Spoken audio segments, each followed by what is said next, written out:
Yes, and I think if we go back to when Trump began this genocidal onslaught against Yemen, which is the only Arab state that has been supporting the Palestinian cause in a meaningful way. Ansarullah is a part of the government. They are the government that rules in Sana'a, the capital of Yemen, and they are the legitimate power in Yemen, even though the UN Security Council does not recognize them at the behest of Saudi Arabia and the Emirates.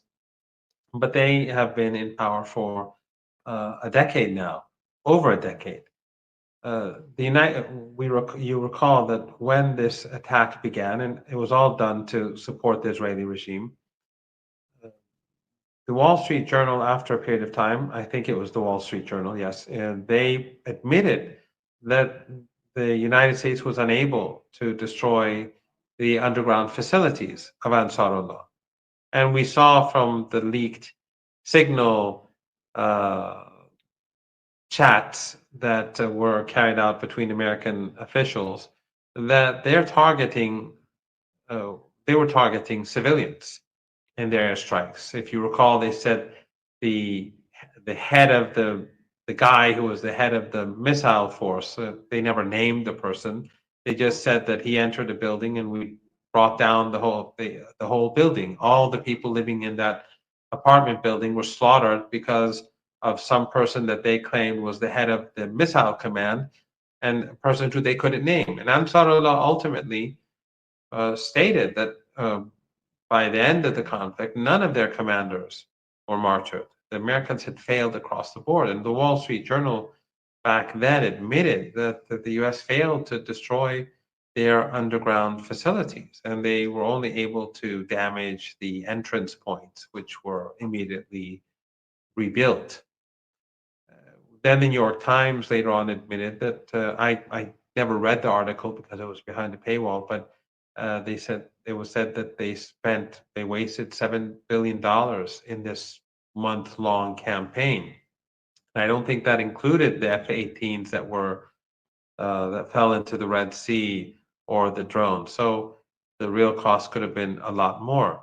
The United States failed against Yemen and they had to capitulate. Trump said Yemen capitulated, but when we saw what really happened, it was clear, even the Americans admitted that it was the United States that capitulated. And I think that this was a major victory. The West likes to say that the resistance has been defeated on all fronts and that the Israeli regime has been able to expand its power. But I think that's propaganda and wishful thinking. What happened in Yemen, I think, was the greatest defeat for the United States, really since Vietnam. It was brief, but it was humiliating. The United States went to war against Yemen. They engaged in war. Trump and his Secretary of Defense promised to crush uh, what they call the Houthis or Ansarullah and the Yemeni armed forces and the Yemeni government. And all they did basically was slaughter civilians in different cities. They failed completely to deter Yemen. If they had success, they would have continued with the onslaught. They would have continued with it for 2, 3, 4 months until they finished the job. But it was clear that they had failed completely. In Lebanon is significant in that the Israeli regime, while it's carried out a new wave of bombings on civilian targets, and it was clear they were all civilian targets. They were just apartment blocks. The bombing was carried out of spite and hatred for human life, and using Hezbollah as an excuse. And we saw how the Western media basically repeated whatever the Israelis said that they were striking Hezbollah targets. I know those neighborhoods. Those are all people's homes. They destroyed between 100 and to 200 apartments. 100 to 200 families are now permanently displaced. Kids who are in the middle of their exams near the end of the school year. during the Eid vacation, where people came from abroad to visit. They created chaos across southern Beirut simply out of spite. But it shows that the Israelis have not succeeded in Lebanon.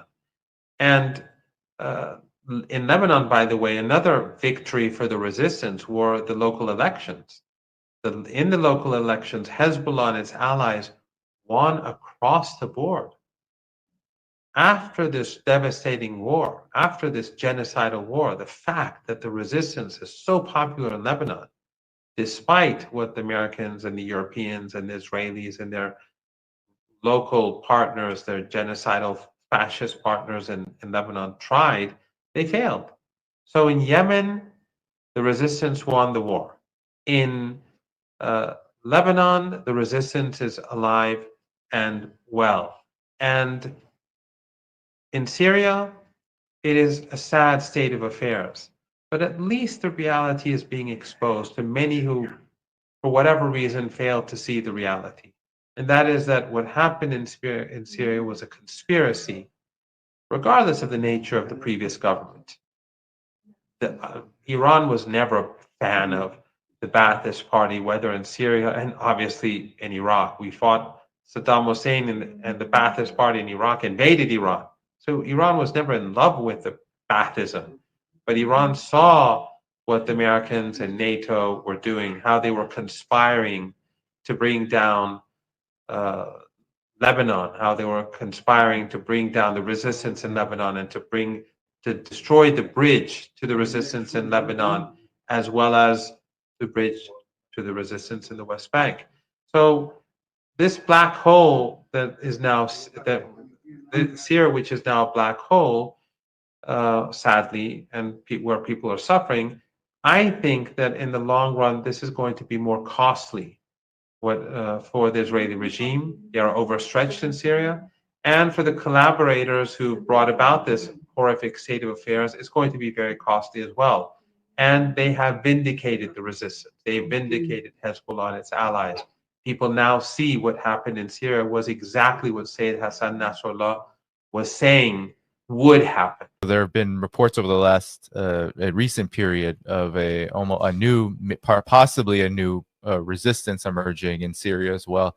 I know firing rockets into the Syrian territory, Golan, but Israeli occupied Syrian territory. Yeah, just to say that I think when there is occupation and colonialism, resistance is inevitable. And, in the US and Israeli view of the world, or at least what they claim to believe, the reason there is conflict and bloodshed and there is no peace is because Hamas and Hezbollah, evil organizations that exist just to hate Jews and kill and cause chaos for the sake of causing chaos. But the reality, of course, is most people will know, is that Hezbollah was created as a reaction to the Israeli invasion of Lebanon, the murder of tens of thousands of people, and it was an indigenous resistance group that grew up. And that's exactly the same with Hamas. Hamas emerged in the late 1980s in Gaza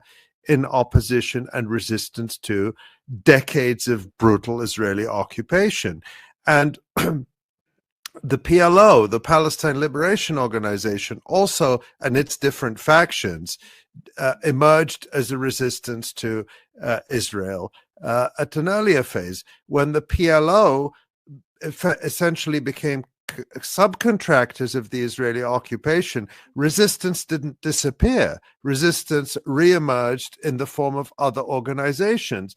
So suppose a genie comes out of a bottle and, Benjamin Netanyahu rubs the bottle and says, and the genie comes out and says, "What's your wish?" And Netanyahu says, "My wish is that Hezbollah and Hamas disappear," and poof, they're gone. Well, maybe Israel will get calm for a very short period of time until new resistance groups emerge. And so that's what will happen in Syria. That's what will happen in Lebanon. For political reasons, Hezbollah has decided not to respond militarily to Israel's constant aggressions. It's not that Hezbollah can't respond, it can respond, but as part of the ceasefire deal, the one-sided ceasefire deal that the Lebanese government signed and agreed with Israel, as sponsored by the United States and France and whoever else, Hezbollah agreed to step back and say to the Lebanese state, to the government, okay, you're in charge. You get our land back, because, of course, Israel still occupies Lebanese territory along the border and continues to attack Lebanon and violate its airspace daily, including the massive barbaric terror attacks carried out by Israel last night in the southern suburbs of Beirut. So Hezbollah said to the Lebanese state, go ahead. To the Lebanese state, go ahead. It's all yours. Now, I can imagine a point where if the Israeli aggression continues to escalate, where Hezbollah may decide that position is untenable. But if they sit it out too long, other people in Lebanon will start to resist and to say, we can't tolerate the attacks on our territory. So the root cause of all violence is the aggression, is the colonial occupation, is the attack from Zionism against the people of this region and their land. And as long as that attack, as long as that original aggression continues and persists and is backed by, of course, when people in the region are resisting against Israel, they're resisting against the might of the entire West. And so as long as that attack continues, then there will be resistance. And that's just a reality. And in the past, in Palestine, it was called the Palestine Liberation Organization. That's no longer a resistance movement in any form. And today it's called Hamas or Islamic Jihad or, the other smaller factions that are involved in the resistance. Today in Lebanon, it's Hezbollah. But if Hezbollah doesn't return to military resistance for any reason, I suspect that other military resistance organizations will emerge. And so the same is true in Syria. You can have a Jolani, a British-American intelligence asset, Abu Muhammad al-Jolani, aka Ahmed al-Shara, who has been crowned as king of Syria by the Western intelligence services. And he can pledge, as he has been doing repeatedly, that we don't want any trouble with Israel. We don't want anyone to attack Israel. Please, please, please just leave us alone. But there are Syrians who will rise up and say, this is our land, and we cannot tolerate this aggression, this occupation, this humiliation. And so we are going to resist, even if the American installed monarch in Syria, the king of Syria, or the king of Damascus, decides he doesn't want to resist. Yemen has recently fired one of its Palestine hypersonic 2 missiles at Ben Gurion Airport. Of course, there was the moment not too long ago where one struck and pierced the Iron Dome, but they keep firing the ballistic missiles and the hypersonic missiles, and they keep having an effect of shutting down the airport and, of course, causing economic dislocation and disarray. And then you have, I don't know if you saw the reports too, of a new Islamic resistance front in Syria that had recently fired rockets into Israeli occupied Golan. Is this all for naught? Because I think a lot of people are very pessimistic about the situation when you have Israel raising Gaza, the genocide, the massive infrastructure destruction, the aid weaponization, the Gaza Humanitarian Foundation debacle, luring Palestinians into essentially to their deaths, shooting them down as they were receiving this pitiful amount of aid. Well, I think it's important also to clarify that what the resistance in Lebanon is protecting is the entire region. Why is Israel so obsessed with getting to the Litani River? Because it wants to control the water sources of the region. Now, what did Jolani facilitate by allowing Israel to occupy Syria the way it has, this king of Damascus? He has facilitated Israel controlling 40% of Syria's water, Israel controlling Al Wahda Dam, which supplies water to Jordan. Now, let's not forget that Jordan is actually one of the poorest countries in the world water-wise. So now, through the occupation of Syria, Israel has a further control on this poodle in Amman that they control. Now, in terms of the case of the other aspect, you have to remember that Israel occupied the highest point in the entire region in Syria, and so therefore has this strategic full spectrum visibility of the region. It's always wanted to get to that mountaintop, and it did. Now, in response to some of what you said, yes, you have the development of this Kata'ib al-Dhayf in Syria, who have shot these weapons from the Golan Heights. You also have to remember that the Yemenis said to the former Syrian government, let us come and open the front. This is following the Al-Aqsa flood. They said, let us come and open the front, and they were prevented from doing so. At least that is my understanding of what happened from some in Yemen. But also, one other thing that I've noticed is there is a coordination playing out across the axis of assistance in the region. They are trying to astroturf anti-resistance feeling. Why is it that on the same day you had Mahmoud Abbas come out, this Israeli spy, this filthy killer and torturer to death of Palestinians, Mahmoud Abbas, came out with the statement? He said, "Sallimu al-raha'in ya awlad al-kalb." He said, give up the hostages, you sons of dogs. This is what Mahmoud Abbas said. On the very same day, al-Jolani arrests the leadership of Islamic Jihad in Syria. Not long after that, he arrests Talal Naji from the PFLP. The same period, the Jordanian government outlawed the Muslim Brotherhood, which is essentially about targeting Hamas. So all of that happens on the same day or within days of each other. So this is the axis of assistance, which in the region is pushing to astroturf these anti-resistance ideas. Who remembers the reports that Al Arabiya, the Saudi channel, were putting out about the leadership of Palestinian resistance factions? And then the reaction from the Iraqis when they went down and they shut down Al Arabiya. They are trying as much as they can to warp people's perceptions of this entire situation. They are trying to give the mood music for Israel to carry out this genocide on the Palestinians. And look at Yemen. Look at what Yemen has contributed to humanity. When you even look at the Convention on Genocide, you have very clearly laid out the basis at which an intervention should take place. Yemen has launched the most humanitarian of humanity, the most humane of humanitarian interventions that we've ever seen. When the resistance in Lebanon was directly engaging the Israeli enemy, what were they striking? They were striking military targets. They were striking military targets. There was a point when they struck a house of Benjamin Netanyahu.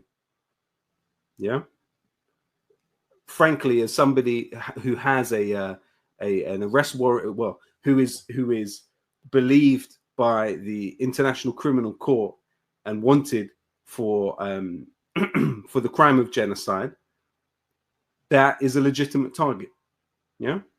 So really what you've seen is the resistance forces in the region carry out their engagement in this with far greater respect for international humanitarian law than any of the other actors that we're talking about. We're talking about high-tech savagery and barbarism visited upon poor, starving people. And actually, this Gaza Humanitarian Foundation, these aid sites, They are disappearing Palestinians on a daily basis. They are baiting them so they can be massacred en masse. And I am certain they are being used to try and bully and intimidate and torture Palestinians into some form of collaboration. And it's the direct use of food for political purposes. That's certainly what's happening at these sites. And I do believe there's greater Gulf involvement, even in terms of the mercenary groups that are manning some of the checkpoints. Videos have come out of some of them. Some of the individuals have been Egyptian. Some of the individuals have been speaking in Gulf Arabic. There's a video I've seen of one speaking with an Iraqi accent. Where are these people coming from? What's happening here exactly? And so, you know, all of that will come out as time goes on. The extent of collaboration that all of this has entailed. I understand why some people are pessimistic, and people raise these issues often, but I don't feel that that is really a valid belief. I think that the resistance obviously is always going to face great difficulty. You have an alliance behind Israel that has been controlling world affairs for centuries, and since the Second World War, the United States has had an empire that, after the collapse of the Soviet Union, literally became universal.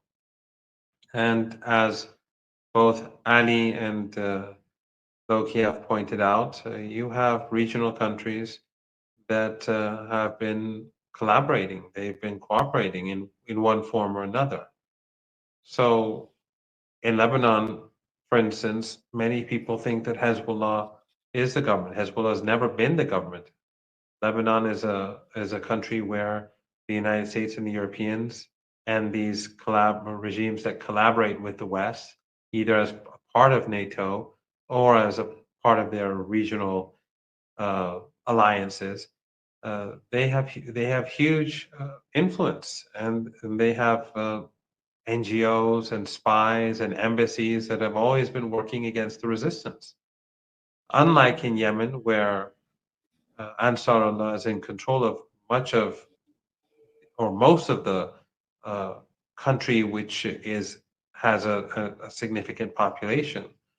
And unlike in Gaza, where Hamas is in control of has always been in control of that territory, Lebanon is not like that. Lebanon is a deeply divided country, and the United States has fascist allies in Lebanon, which are always stabbing the resistance in the back.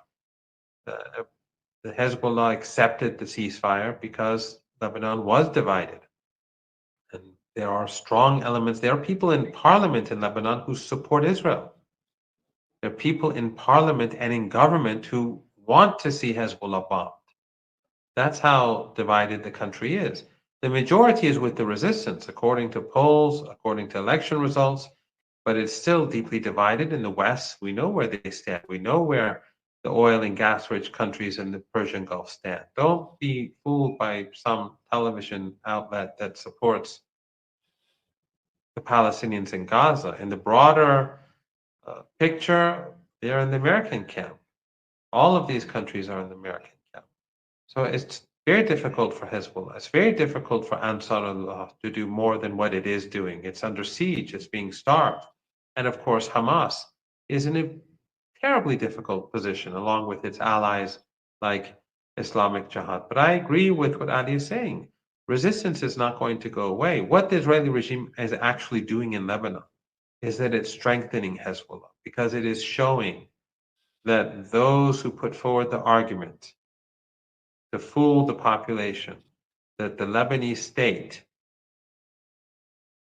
in cooperation with the United States, will end Zionist aggression, the ceasefires prove that that's nonsense. Even now, we're seeing for the first time last night, the president and even the prime minister, who's the prime minister of Lebanon, who's more than pro-American. Even they have had to take a stand. So the country, the population, those who are sort of in the middle are seeing that the issue is not Hezbollah. The issue is that Zionism is an ideology which does not accept peace. It does not accept borders. It only believes in domination and supremacism. So what Netanyahu is doing is that he's ultimately strengthening Hezbollah. Hezbollah is preparing itself. There's no doubt. And the same is true in Syria. They've occupied key areas in Syria, but people in Syria are not going to accept that. If the new regime that's come to power, this regime that's been installed by the West and its regional clients, if this regime fails to retake Syrian territory, all of those territories that have been occupied by the Israeli regime, then it will lose its legitimacy in the eyes of those who saw it to be legitimate, or those who want it to be legitimate, or those who are willing to wait and see if they're going to take back, or that territory is going to be taken back. These areas now occupied by the Israeli regime in Syria are the most important parts of Syria. They are the most important parts of Syria. And of course, it adds to the threat against Hezbollah, because Hezbollah is now surrounded on its eastern flank as well. They'll manage, but in any case, this land is very important. So this situation in Syria is not going to be sustainable. And all these terrorist groups that are under this umbrella organization controlled by Jolani, they're going to turn against one another for a host of different reasons. And people are going to see how fanaticism and these groups, many of them foreigners from Central Asia and China and elsewhere, that they are more busy suppressing Syrians rather than taking back territory taken by the Israeli regime. So in the short term, the Israelis may have success in Syria, but in the long term, I think actually they are proving to everyone that they are the problem. And what they are doing is actually, in the long run, I think, going to take away the tools that the West and regional oil and gas-rich dictatorships use to divide the region. Sectarianism, racial hatred, and other means through which they keep the region divided. Remember, all of these countries are in the American camp, all of them. Whatever, whether it's the Emirates or the Qataris, which despise each other, they're still in the American camp. Whether it's Turkey or Saudi Arabia, which despise each other or dislike each other, they're still in the American camp. The American camp is the problem. It is the United States that's the problem. But I think it's becoming clear to everyone that the region cannot live with Zionism. And not only is this true about the people in the region, but it's true about people across the world. The Israeli regime has exhausted itself. The resistance continues in Palestine. The resistance is fighting back in Yemen. The resistance in Lebanon is rebuilding itself. The American-Israeli NATO project in Syria is bound to fail. Hatred towards the regime is overwhelming across the region. One of the things that I find so fascinating, so extraordinary, is that none of these despotic regimes, or none of these regimes that are facilitating the genocide or that are accommodating the genocide, none of them are, if they took a stand against the regime, the Israeli regime, it would create popularity for them among their populations. Imagine if Turkey took a stand. Imagine if Egypt took a stand. Imagine if any other country in the region took a stand. If the Emirates took a stand. The leaders in these countries, regardless of the nature of their regimes, they would have the the overwhelming majority of the people behind them, because this is a cause that now everyone believes in. Beyond the region, everyone believes in. So I think that in the long run, this is like it's working against the Israeli regime, and it's working against the collaborators who cooperate with the regime. It's working against the West. It's working. The Israeli regime has lost its legitimacy across the world. People look down at Zionism. People look with disgust at what they do, whether it's in China or in Central Asia or in Latin America. The new polls that have come out that I think Ali has done an article on, they Yeah, I show, they wanted to actually indicate get how to that. badly things are going for the Israeli regime. So I think we should remain optimistic. The axis of resistance is very much active. The axis of resistance will continue to grow, and the broader resistance that goes beyond the axis of resistance, the global resistance, is on the rise. I'm very confident about the future, that these are dark days. What we're seeing on the ground is very painful, but I think that ultimately the Israeli regime has sealed its fate. It is not going to last.